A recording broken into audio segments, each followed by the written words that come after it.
Hello students, welcome again. आज हम देख रहे हैं Thompson model of an atom. अब देखो इस वीडियो में अब हम स्टार्ट करने जा रहे हैं कि जो इलेक्ट्रॉन्स और प्रोटॉन्स है उसकी डिस्कवरी के बाद हमने देखा कि एटम्स के अंदर वो इलेक्ट्रॉन, प्रोटॉन या कोई भी सब एटॉमिक पार्टिकल्स किस तरीके से अरेंज रहते हैं। तो उसके लिए अलग अलग यहाँ पर साइंटिस्टों ने अपने अपने मॉडल दिए। तो पहला जो मॉडल है वो थॉमसन का ही मॉडल है। वही बताता है कि अभी देखने वाले हम क्या बताएगा। मेन चीज़ क्या है, पहली बात तो ये इलेक्ट्रॉन और प्रोटॉन का अरेंजमेंट बताएगा कि एटम में जो इलेक्ट्रॉन है वो कहाँ पर अरेंज है, क्या पोजीशन है उनकी, यही हमने देखने हैं। ठीक है, तो स्टार्ट करते हैं। थॉमसन ने ही दिया था एक मॉडल।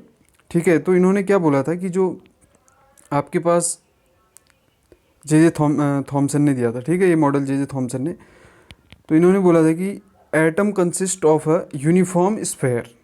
एटम एक स्फेयर की तरह है, ठीक है, in which positive charge is uniformly distributed. तो आप बोल सकते हो कि जो एटम में पूरा स्फेयर है किसका, पॉजिटिव चार्ज का, और उसमें जो इलेक्ट्रॉन्स हैं, अब पॉजिटिव चार्ज का मतलब क्या, प्रोटॉन्स।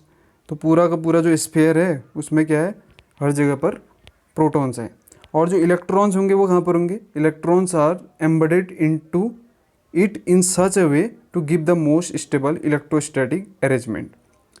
तो पूरे के पूरे स्फेयर में तो आपके पास मोस्टली क्या होंगे, प्रोटॉन्स होंगे, और कुछ स्पेसिफिक रीजन पर इलेक्ट्रॉन्स एम्बेडेड रहेंगे। ठीक है, इतना उन्होंने बताया था। और उसके बाद बताया था the radius of the sphere, जिस स्फेयर की हम बात कर रहे हैं, जो एटम है उसका रेडियस होता है 10⁻⁻10 मीटर। ठीक है, which is equal to the size of the atom. ठीक है, जो एटम होता है उसके इक्वल साइज होता है जो उसका रेडियस होगा। ठीक है, इतना याद रखना। और इस मॉडल को हम कंपेयर कर सकते हैं, या इसमें सिमिलैरिटी किसके साथ है, पडिंग और केक।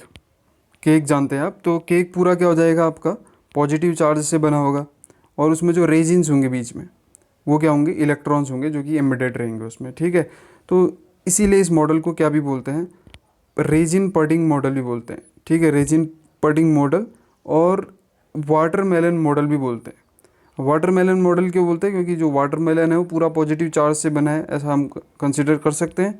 और उसमें जो सीड्स हैं, ब्लैक कलर के सीड्स होते हैं ना, उनको हम क्या मान लेंगे, इलेक्ट्रॉन मान लेंगे। ठीक है, ये पहले भी आपने पढ़ा होगा 9th में, तो इतना आप ध्यान रखना। इस मॉडल को हम क्या भी बोलते हैं, प्लम पडिंग मॉडल, और उसके अलावा रेजिन पडिंग मॉडल, और भी नाम होते हैं। ठीक है, इतना याद रखना, plum pudding model, resin pudding model और वाटरमेलन मॉडल। ठीक है, तो देखो ये जो मॉडल था, ये स्टार्टिंग में एक मॉडल आया था, इसका कोई ज़्यादा सिग्निफिकेंस रहा नहीं। बाद में जो अलग अलग एक्सपेरिमेंट आए साइंटिस्टों ने किए, उससे ऐसा कुछ ऑब्जर्वेशन मिला नहीं है कि एटम पूरा जैसा थॉमसन ने बोला है वो ऐसा कुछ होता है। ठीक है, तो इससे थोड़ा बहुत क्या मिला हमें, एक एटम जो है उसको हम मान सकते हैं कि एटम की न्यूट्रलिटी का पता चला कि एटम में इलेक्ट्रॉन न्यूट्रल कैसे होता है।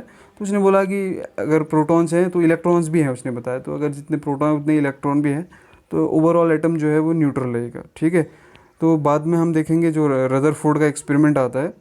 ठीक है, रदरफोर्ड वाले मॉडल में देखेंगे, तो रदरफोर्ड का जो स्कैटरिंग एक्सपेरिमेंट होता है, स्कैटरिंग एक्सपेरिमेंट से हमें पता चलता है कि जैसा थॉमसन ने बोला है वैसा कोई एटम होता नहीं है। ठीक है, तो अब हम जो नेक्स्ट वीडियो में देखेंगे, हम रदरफोर्ड मॉडल देखेंगे। ठीक है, या रदरफोर्ड का स्कैटरिंग एक्सपेरिमेंट देखेंगे, और उसके बाद उससे जो हमें आइडिया मिला एटम के बारे में वो हम देखेंगे। ठीक है, तो ये काफ़ी शॉर्ट वीडियो है आज के लिए, तो इतना आप सभी को क्लियर हुआ होगा।